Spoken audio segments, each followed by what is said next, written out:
Hello friend, welcome to my channel JD science classes में आप सभी का स्वागत है। जैसा कि हम बीपीएससी टीयर 2 के लिए जो है क्लास 6 से 8 के लिए जो है साइंस के यूथ कंपटीशन टाइम्स बुक के प्रैक्टिस सेट सॉल्व कर रहे हैं। तो आज का हमारा जो है प्रैक्टिस सेट नंबर 13वां होगा। ठीक है, 13वां होगा। अब इसमें सिर्फ 2 प्रैक्टिस सेट और बचे हैं, तो वो भी हम आपको जल्द ही करा देंगे। ठीक है, अगर आप कहेंगे तो इसके 5 सेट जो है एक 5-5 के एक ही वीडियो में आपको हम बना देंगे, ताकि आपको ये जल्दी से रिवाइज हो जाएगा। लेकिन उसमें व्याख्या कुछ आपको ज़्यादा नहीं करेंगे, क्योंकि आपको एक बार ही व्याख्या हो गई और ना ही उतना आपके पास समय है व्याख्या देखने की। अगर आप कहेंगे तो एक वीडियो में 5 प्रैक्टिस सेट भी करा देंगे, 3 वीडियो बना के। ठीक है, अगर आप कहेंगे तो।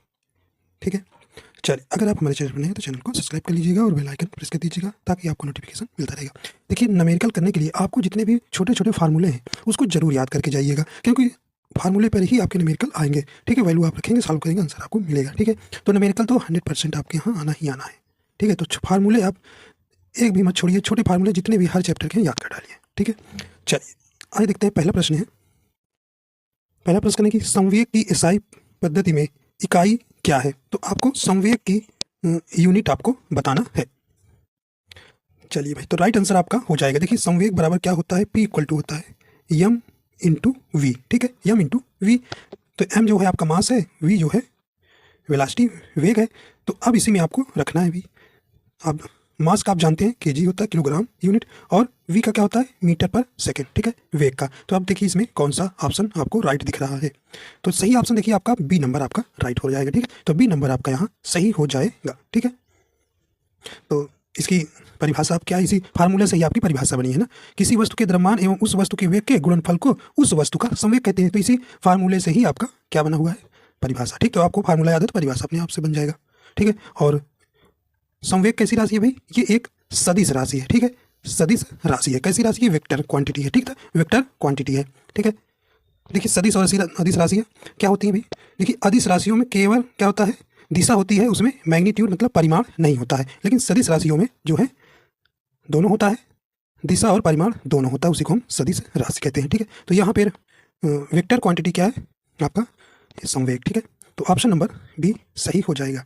ठीक है, जैसे आपको संवेग जैसे आप पढ़ाएंगे तो बच्चों को समझाएंगे कि उनको अदिश सदिश बताएंगे। ठीक है, वेक्टर क्वांटिटी और स्केलर क्वांटिटी। तो स्केलर क्वांटिटी में क्या होता है, केवल और केवल इसमें दिशा होती है। ठीक है, जैसे आप कहें कि समझाना है आप, तो कहेंगे कि आप क्या करना है अभी,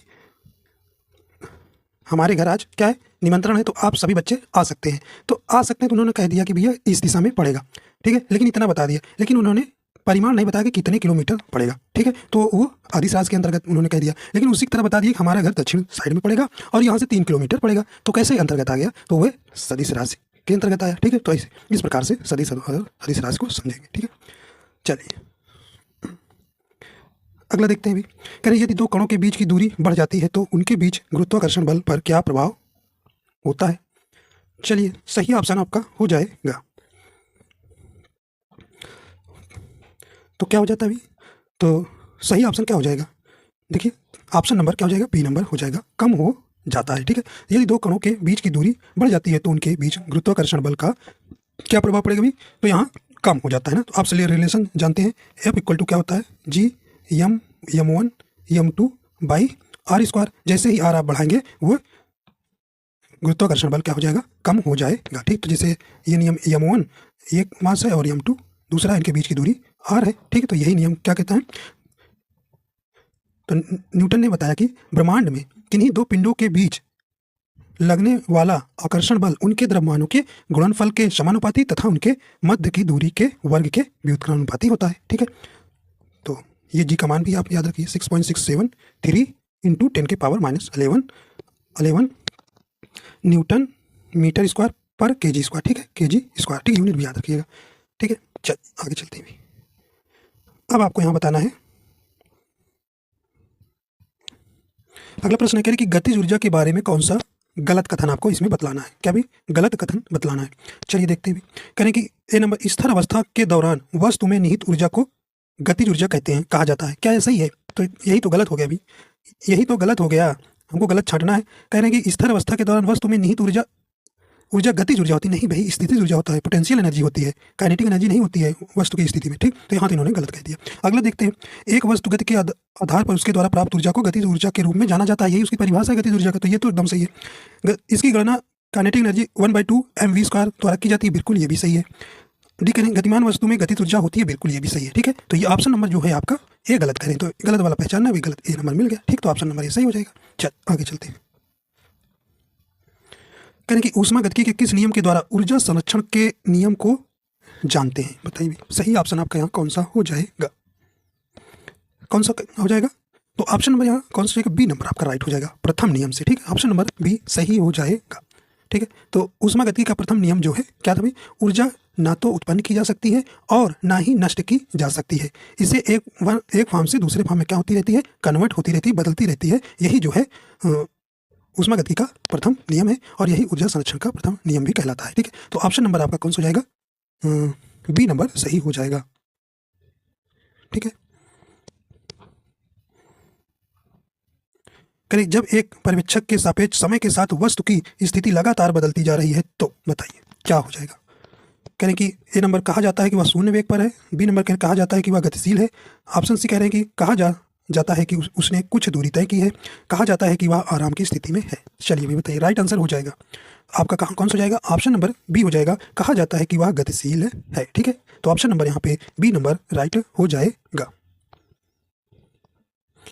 जैसे आप एग्जाम्पल की तरफ से कहते हैं, करें यदि हम नाव पर बैठकर किसी नदी को पार कर रहे हैं तो हम नाव के सापेक्ष विरामावस्था में हैं, क्योंकि नाव के सापेक्ष समय के साथ हमारी स्थिति में कोई परिवर्तन नहीं हुआ है। लेकिन जब हम नदी के किनारे को देखते हैं तो हम कहते हैं कि हम गति की अवस्था में हैं, क्योंकि नदी के किनारे के सापेक्ष समय के साथ हमारी स्थिति बदलती रहती है, ठीक है। तो ऑप्शन नंबर बी राइट हो जाएगा। आगे देखते हैं भाई, करें कि धरती की सतह पर मापने पर एक वस्तु या व्यक्ति का भार 60 न्यूटन है, चंद्रमा की सतह पर मापने पर इसका भार क्या होगा। तो ये आप जानते हैं भी कि चंद्रमा पर गुरुत्वीय त्वरण का मान पृथ्वी के गुरुत्वीय त्वरण के 1/6 होता है, 1/6 होता है, ठीक है। तो चंद्रमा पर गुरुत्वीय त्वरण जी डैश इक्वल टू क्या होगा, g/6 हो जाएगा। तो आपको यहाँ पर करना है 60 × 1/6 निकाल लीजिए, तो कितना आ जाएगा न्यूटन भाई, 10 न्यूटन आ जाएगा, ठीक है। ऑप्शन नंबर ए सही हो जाएगा। आइए देखते हैं अगला। तो न्यूमेरिकल की तरफ से ना पूछ के आपको परिभाषा की तरफ से भी इसको प्रश्न पूछेंगे, ठीक है। चलिए, निम्नलिखित में से कौन सा कथन ध्वनि तरंगों और प्रकाश तरंगों के बारे में सही है। चलिए भाई, ध्वनि तरंगों और प्रकाश तरंगों में कौन सा कथन आपको सही बताना है। ध्वनि तरंगों और प्रकाश तरंगों के बारे में सही है, कह रहे हैं कि दोनों अनुप्रस्थ तरंगे हैं, तो दोनों अनुप्रस्थ तरंगे नहीं है। कह रहे दोनों अनुदैर्ध्य तरंगे हैं, नहीं। ध्वनि तरंगे अनुप्रस्थ होती हैं और प्रकाश तरंगे अनुदैर्ध्य होती है, नहीं। ऑप्शन नंबर डी करें कि ध्वनि तरंगे अनुदैर्ध्य होती है और प्रकाश तरंगे अनुप्रस्थ होती हैं, तो ये आपका ऑप्शन नंबर डी राइट हो जाएगा, ठीक है। तो यहाँ ध्वनि तरंगों और प्रकाश तरंगों के बारे में सही कथन आपको बताना है, तो ऑप्शन नंबर डी जो है राइट हो जाएगा। ध्वनि तरंगे अनुदैर्ध्य होती हैं, कैसे भी अनुदैर्ध्य होती हैं, और प्रकाश तरंगे क्या होती हैं, अनुप्रस्थ होती हैं। तो ऑप्शन नंबर यहाँ पे कौन सा हो जाएगा, डी नंबर सही हो जाएगा, ठीक है। ठीक है, तो ध्वनि क्या है, एक यांत्रिक तरंग है, इसके संचरण के लिए माध्यम की जरूरत होती है। ध्वनि जो है, ध्वनि के चलने के लिए माध्यम की जरूरत होती है, लेकिन प्रकाश की तरंगों को चलने के लिए किसी माध्यम की जरूरत नहीं होती, वह निर्वात में भी चल सकता है, ठीक है। तो ध्वनि केवल कहाँ चलती है, अनुदैर्ध्य तरंग के रूप में चलती है, और जबकि यह ठोस एवं द्रवों में या अनुप्रस्थ एवं अनुदैर्ध्य दोनों तरंगों के रूप में चल सकती है, ठीक है। तो आपको पूछता है कि प्रकाश एक क्या है, एक विद्युत चुंबकीय तरंग है, ठीक है। आप ये कई बार परीक्षा में पूछा गया, तो ये ठीक है। यह जो है कैसे चलता है, एक सरल रेखा में गति करता है। और प्रकाश की चाल आप जानते हैं निर्वात में कितनी होती है, 3 × 10⁸ मीटर पर सेकंड होती है ना, तो इस प्रकार आपको ध्यान रखना है, ठीक है। तो प्रकाश तरंगे कैसी है, ये अनुप्रस्थ तरंगे है, ठीक है। चलिए भाई, सोनार देखिए पिछले वीडियो में आया था, आपको बताना है सोनार का, मैंने बताया था फुल फॉर्म, बताइए भाई राइट आंसर हो जाएगा। तो कौन सा हो जाएगा सोनार का फुल फॉर्म, तो ऑप्शन नंबर यहाँ पे आपका सी हो जाएगा, साउंड नेविगेशन एंड रेंजिंग, ठीक। तो ऑप्शन नंबर सी सही हो जाएगा, ठीक है। तो सोनार का कार्य क्या है, यह जो है समुद्र के भीतर छिपी हुई वस्तु या पनडुब्बी का पता लगाने के लिए सोनार का प्रयोग किया जाता है, ठीक है। और जो है गहराई का भी पता यह लगाता है।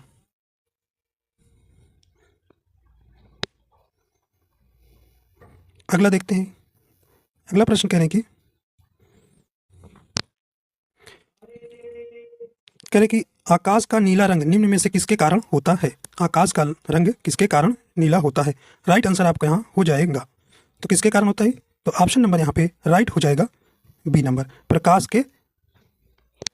ऑप्शन नंबर आपका कौन सा हो जाएगा, ये वाला डी नंबर, ठीक, प्रकाश का प्रकीर्णन के कारण, ठीक है, आकाश का नीला दिखाना, ठीक।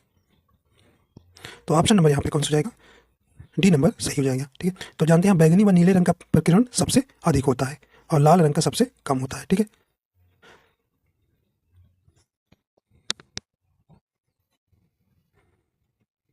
कह रहे एक घर में एक महीने में 200 इकाई ऊर्जा की खपत होती है, जूल में यह ऊर्जा कितनी है, जूल में आपको बताना है, ठीक है। जूल में कितना होता है, एक यूनिट इकाई किसके बराबर होती है भाई, आपको यहाँ पे दिखाना है कि एक इकाई यूनिट बराबर होता है 3.6 इंटू 10⁶ जूल होता है, ठीक है, जूल होता है। तो आपको इसी के यूनिट को किस में हमको बदलना है, कहने की 200 इकाई ऊर्जा की खपत होती है, तो जूल में यह ऊर्जा कितनी होगी, तो इसको आपको मल्टीप्लाई कर देना है, 3.6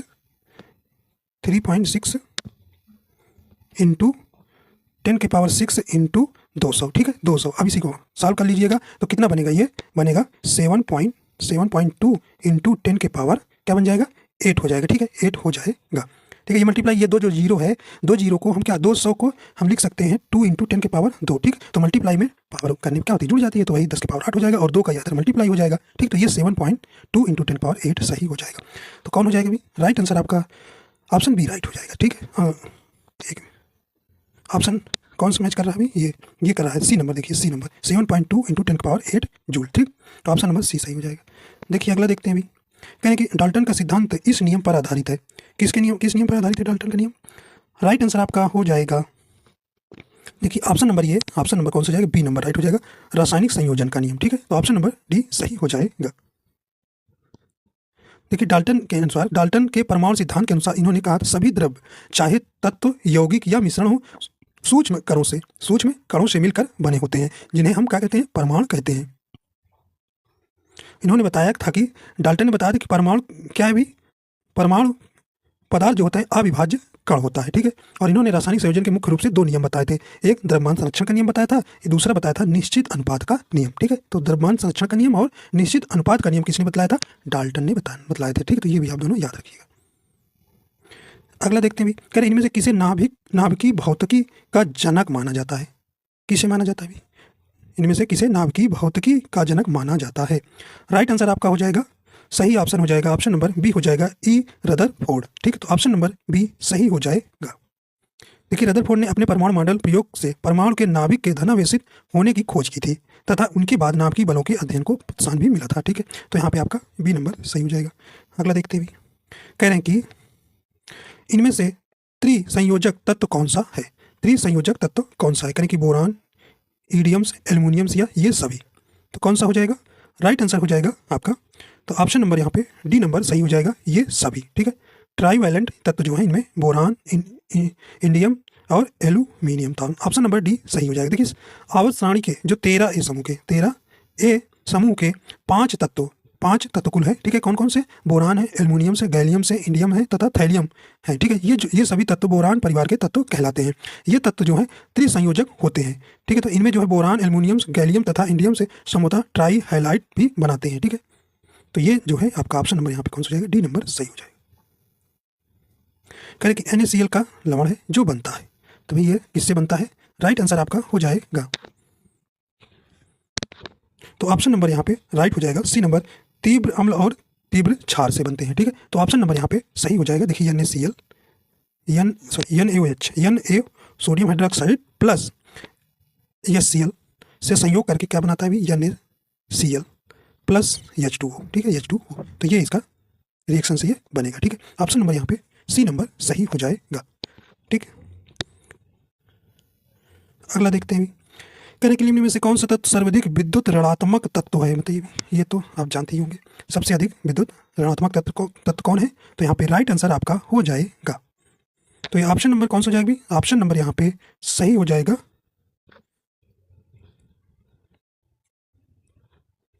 देखिए ऑप्शन नंबर यहाँ पे देखिए सी नंबर राइट हो जाएगा, क्लोरीन, ठीक है। तो ऑप्शन नंबर सी सही हो जाएगा। आवर्त सारणी में अगर पूछा जाए सबसे अधिक कौन है, ये फ्लोरीन है, ठीक है, फ्लोरीन है अधिक विद्युत ऋणात्मक, ठीक है। तो लेकिन यहाँ आपको ये देना है, यहाँ ऑप्शन से देना है, तो इस प्रकार देखिए जो है विद्युत ऋणात्मक सही क्रम क्या हो जाएगा, देखिए जैसे ये FeCl Br और आयोडीन आई, ठीक है। ये आपका सही क्रम हो जाएगा विद्युत ऋणात्मकता का, ठीक है। तो ऑप्शन नंबर यहाँ पे सही देखो सी हो जाएगा, लेकिन आपको आवर्त सारणी में फ्लोरीन जो है सबसे अधिक विद्युत ऋणात्मक तत्व है, याद रखिएगा, ठीक है।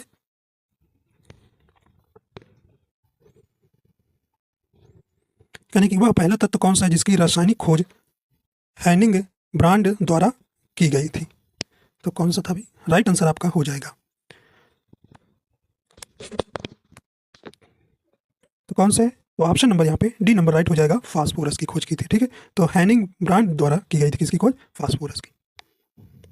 आइए देखते हैं अगला है, कह रहे हैं कि दामन सोडा के बारे में इनमें से कौन सा कथन सही है? देखिए वहाँ थोड़ा से कथन वाले ज़्यादा आपको प्रश्न देखने को मिल सकते हैं साइंस में, ठीक है। चलिए भाई बताइए, कह रहे कि धावन, देखिए कौन का क्या कह रहे हैं कथन, देखिए सही वाला हमको बताना है। देखिए यहाँ पे गलत वाला नहीं बताना है हमको, सही पूछा, तो ये क्वेश्चन आप सही से पढ़िएगा, वहाँ पे गलत नहीं, जब भी नहीं आए तो बहुत ध्यान दीजिएगा, नहीं तो बहुत गलती होने की 50% संभावना बढ़ जाती है, प्रश्न आते हुए गलत हो जाएंगे आपके। चलिए कह रहे हैं कि धावन सोडा का MgCO3 है, नहीं ये तो फार्मूला इसका नहीं धावन सोडा का, तो ठीक है। तो इसका रासायनिक सूत्र क्या होता है? NaCO3 होता है, सोडियम कार्बोनेट होता है, तो ये कह रहे हैं कि ये होता है, तो गलत हो गया। अगला करें, धावन सोडा एक विवर्णन अभिकर्मक है, तो ये भी आपका सही ऑप्शन नहीं है, ठीक है। अगला करें कि धावन सोडा का उपयोग H2 और Cl2 के उत्पादन के लिए किया जाता है, नहीं, तो इसका उपयोग जो है जल का खारापन दूर करने में, पेट्रोलियम को शुद्ध करने में, प्रयोगशाला में प्रतिकारक के रूप में तथा सीसा, साबुन, कागज, कास्टिक सोडा आदि के उत्पादन में होता है, तो ये तो गलत हो गया, ये भी नहीं आपका सही है।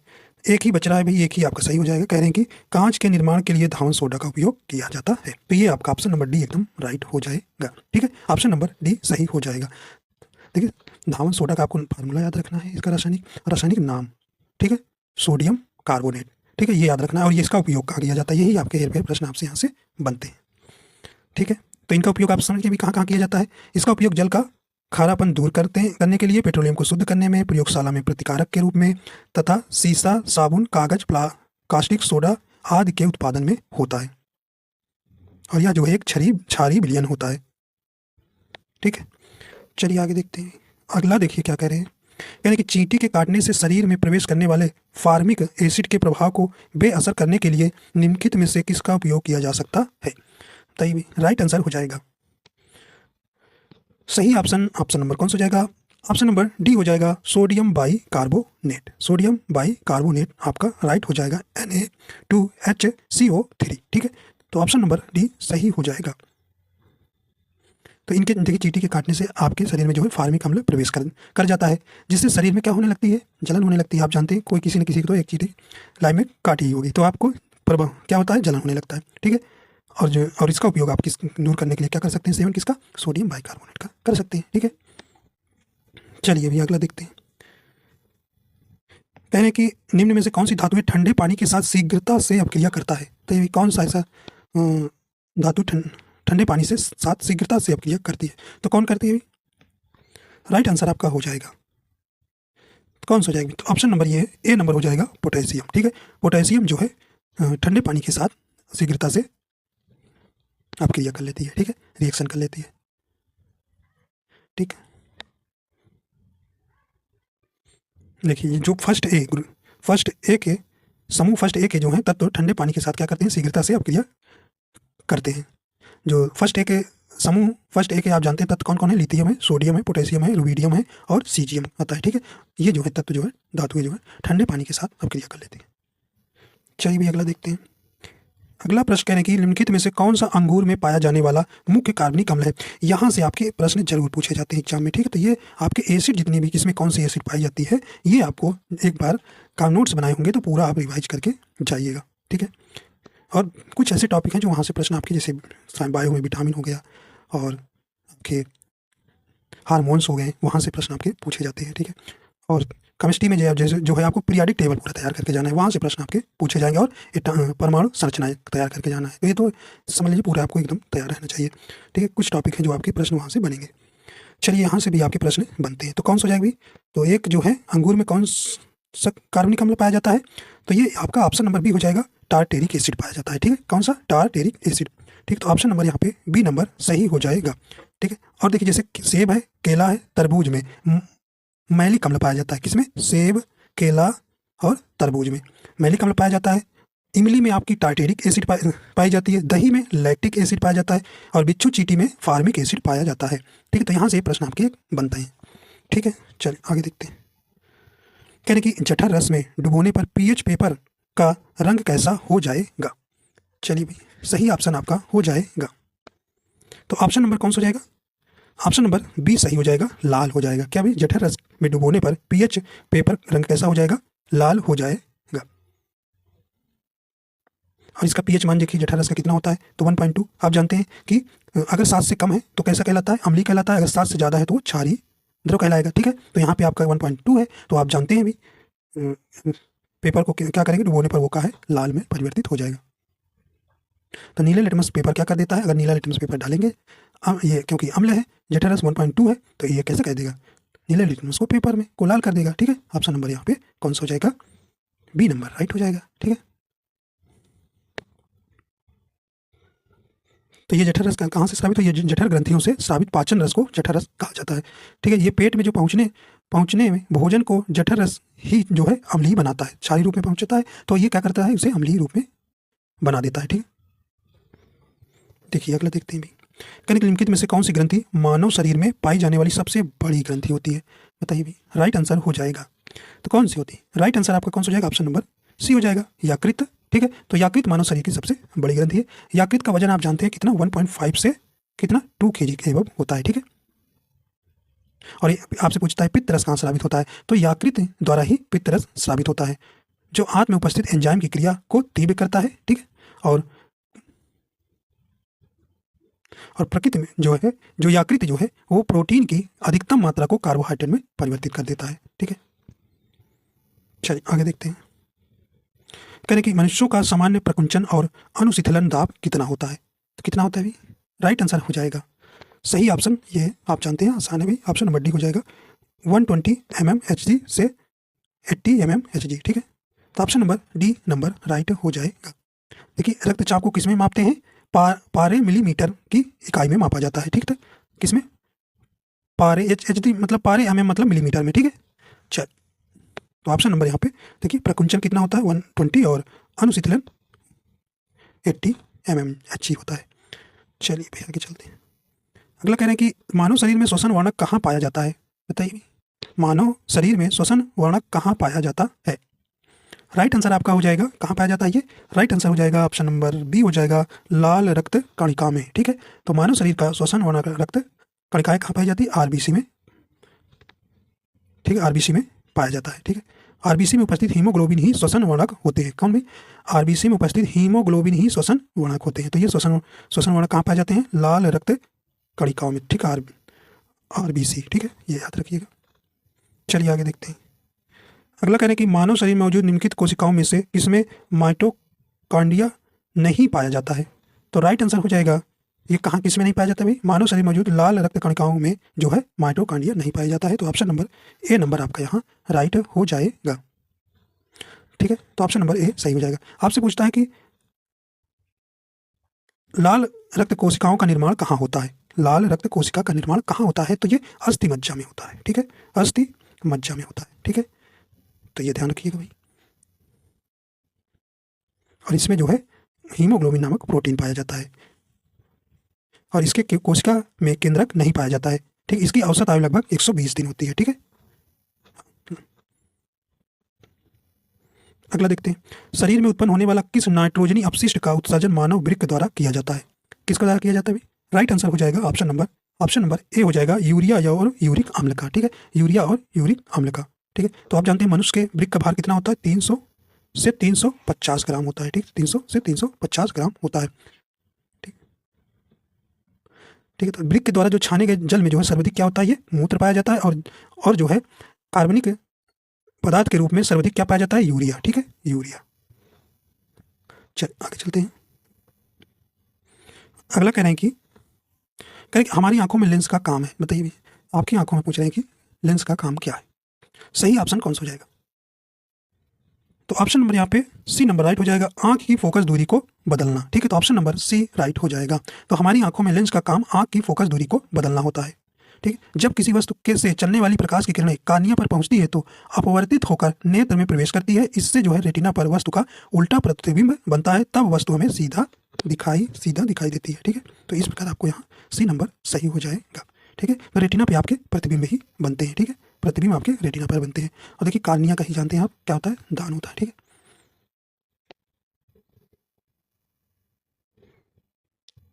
कह रहे कि मनुष्यों में जो मांसपेशियों को हड्डियों से जोड़ने वाला ऊतक है कहलाता है। तो ये क्या कहलाता है अभी? राइट आंसर आपका यहाँ हो जाएगा। तो ऑप्शन नंबर यहाँ पे सही हो जाएगा। कौन सा हो जाएगा? ऑप्शन नंबर ए हो जाएगा, कंडरा। ठीक है, कंडरा स्नायु जिसे लिगामेंट कहते हैं। ठीक है, तो ऑप्शन नंबर यहाँ पे कौन सा हो जाएगा अभी? ए नंबर सही हो जाएगा। अगला कह रहे हैं कि किसी हार्मोन के स्राव के कारण हृदय की धड़कन एवं श्वसन दर में एक साथ वृद्धि होती है। बताइए किसमें सही ऑप्शन हो जाएगा? तो ऑप्शन नंबर यहाँ पे ए नंबर सही हो जाएगा, एड्रेनालाइन। ठीक है, तो ऑप्शन नंबर डी सही हो जाएगा।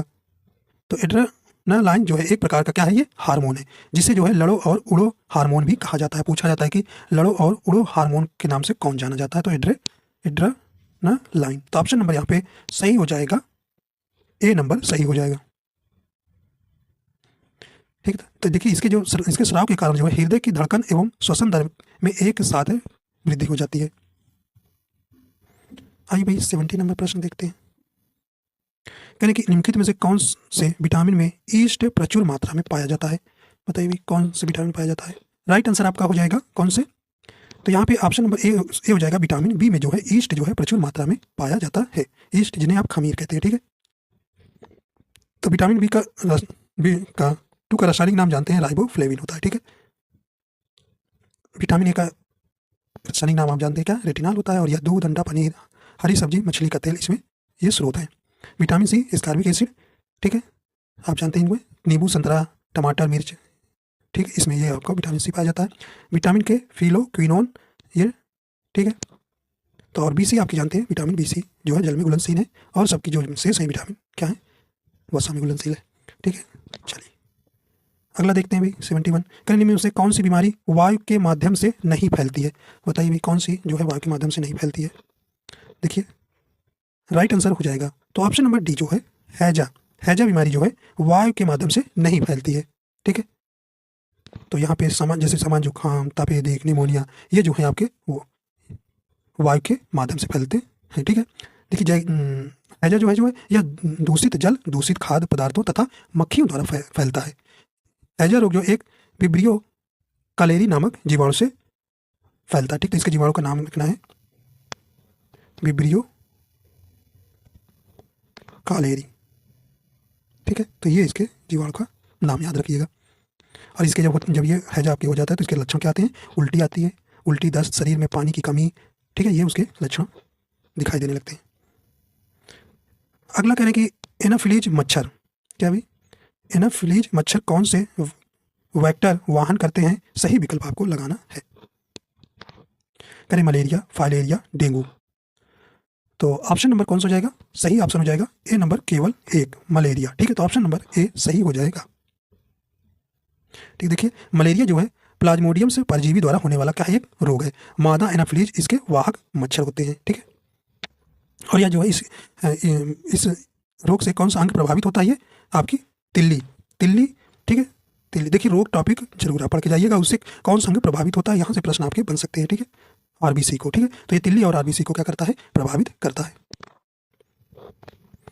अगला देखते हैं। कहने की कोशिका में केंद्रक के अतिरिक्त निम्न में से किन दो कोशिकांगों के अपने डीएनए और राइबोसोम होते हैं? तो बताइए राइट आंसर आपका हो जाएगा।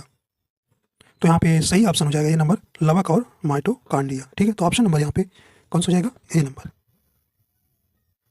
कहने केचुआ निम्न में से प्राणी संघ से संबंधित है? बताइए भाई राइट आंसर आपका हो जाएगा। तो ऑप्शन नंबर कौन सा हो जाएगा? ऑप्शन नंबर सी हो जाएगा, एनीलिडा संघ से संबंधित है। ठीक है, तो ऑप्शन नंबर यहाँ पे आपका कौन सा हो जाएगा? सी नंबर सही हो जाएगा। देखिए कुछ जो है संघ, जैसे अर्थोपोडा संघ के प्राणी कौन आते हैं? जैसे तिलचट्टा आएगा, झींगा मछली, ठीक है, और केकड़ा, खटमल, मक्खी, मच्छर आदि जो है ये अर्थोपोडा संघ से आते हैं। ठीक है, इनके एग्जाम्पल आपसे पूछे जाते हैं। मोलस्का संघ के प्राणी कौन है? घोंघा, सीपी आता है। ठीक, और प्रोटोजोआ संघ के प्राणी जैसे प्रोटोजोआ, अमीबा, एंट अमीबा। ठीक है, ये आपको याद रखना है। चलिए आगे चलते हैं। अगला प्रश्न कह रहे हैं कि उभयचरों और अधिकांश सरीसृपों में स्पेस होता है। बताइए भाई क्या होता है? राइट आंसर आपका हो जाएगा तो उभयचरों और अधिकांश सरीसृपों में आपका ऑप्शन नंबर बी हो जाएगा। 3 कक्षीय हृदय होता है। क्या भाई? 3 कक्षीय हृदय होता है, जिसमें जो है 2 आलिंद और 1 निलय होता है। क्या? 2 आलिंद, याद रखिएगा, 2 आलिंद, ठीक, और 1 निलय होता है, ध्यान रखिएगा। और देखिए मत्स्य वर्ग में 2 कक्षीय हृदय होता है, 1 आलिंद और 1 निलय होता है। और स्तनधारियों में जो है 4 कक्षीय हृदय, 2 आलिंद व 2 निलय होता है। ठीक है, तो ऑप्शन नंबर यहाँ आपका बी राइट हो जाएगा। देखिए अगला है, स्पेस में असमान अनुजात कोशिकाओं का उत्पादन होता है। राइट आंसर हो जाएगा आपका, सही हो जाएगा, ऑप्शन नंबर सी हो जाएगा, मुकुलन, बडिंग। ठीक है, तो मुकुलन में असमान अनुजात कोशिकाओं का उत्पादन होता है। ठीक है, जो है देखिए इसमें जो है जीव के शरीर में उभार या कलिका निकल आते हैं, जो विकसित होकर अपने जनक जीव से अलग हो जाते हैं और स्वतंत्र जीव बन जाते हैं, जैसे हाइड्रा है और ईस्ट है। यानी कि निम्नलिखित में से किस समूह के पादपों के बीज आवरण रहित होते हैं? किसके? देखिए किसके आवरण रहित होते हैं? तो ये आपका ऑप्शन नंबर 1 हो जाएगा, अनावृत बीजी के। ठीक है, तो ऑप्शन नंबर यहाँ पे ए सही हो जाएगा। अगला देखते हैं अभी, कहें कि निम्नलिखित में से कौन दुनिया का सबसे लंबा पेड़ है? तो ये भी कौन सा लंबा सबसे पेड़ है? तो ये सही ऑप्शन कौन सा हो जाएगा? ऑप्शन नंबर ए हो जाएगा। रेड वुड जो है ये जो है दुनिया का सबसे लंबा वृक्ष है। ठीक, इसकी ऊंचाई लगभग, देखिए इसको 2006 में रेड वुड ने खोज किया था, इसलिए इसका रेड वुड नाम रख दिया गया। और जो है इसको जो है कितनी ऊंचाई है? 105.85 मीटर है, मीटर में है। ठीक है, तो ये आप इतनी इसकी ऊंचाई है। और देवदार आप जानते हैं, देवदार सदाबहार वृक्ष है। ठीक है, कह रहे कि फूल के किन जनन भागों में जनन कोशिकाएं होती हैं? बताइए किस भागों में होती है? तो फूल के बारे में आपको ध्यान पढ़ के जाना है। ठीक है, राइट आंसर हो जाएगा, तो ये आपका ऑप्शन नंबर कौन सा हो जाएगा? डी नंबर हो जाएगा, पुंकेसर और स्त्री केसर। ठीक है,